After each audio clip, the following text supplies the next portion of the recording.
भारतीय राष्ट्रीय कांग्रेस और आम आदमी पार्टी के बीच सीटों को लेकर समझौता हुआ है, जिसको आपके समक्ष यहां पर मैं रखने का काम करूंगा।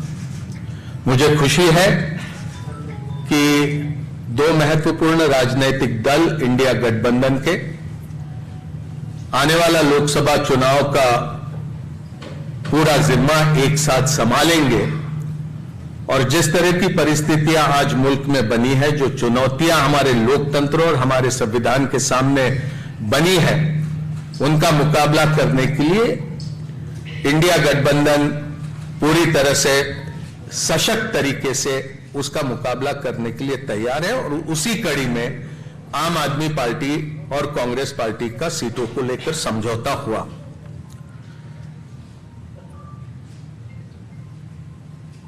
दिल्ली लोकसभा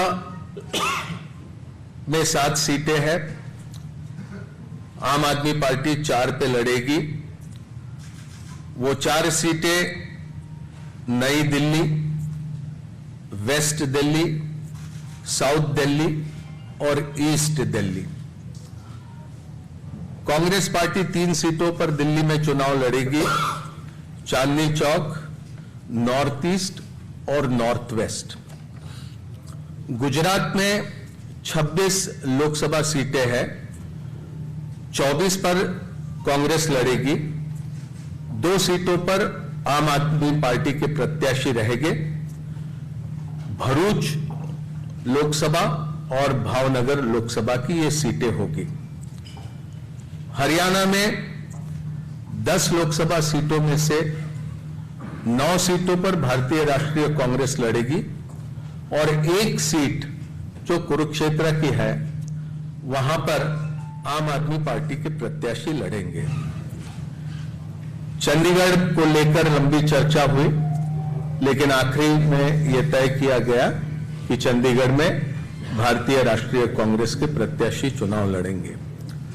गोवा में भी, खास करके दक्षिण गोवा में विस्तार से चर्चा हुई, लेकिन फिर यह तय किया गया कि गोवा की दोनों सीटें ये भारतीय राष्ट्रीय कांग्रेस पार्टी लड़ेंगी। तो संक्षेप में ये सीटों को लेकर ये जानकारी आपके समक्ष रखनी थी।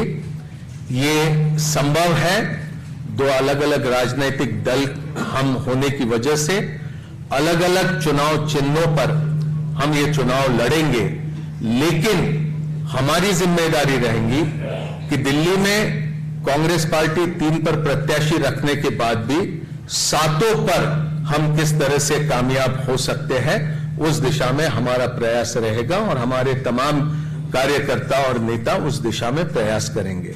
और इसी तरह की स्थिति सभी राज्यों में हम दोनों दलों के बीच में ही नहीं, तो इंडिया गठबंधन में जितने भी राजनीतिक दल हैं, वो सभी तालमेल के साथ काम करते हुए अधिक से अधिक प्रत्याशियों को कामयाब करने की दिशा में प्रयास करेंगे।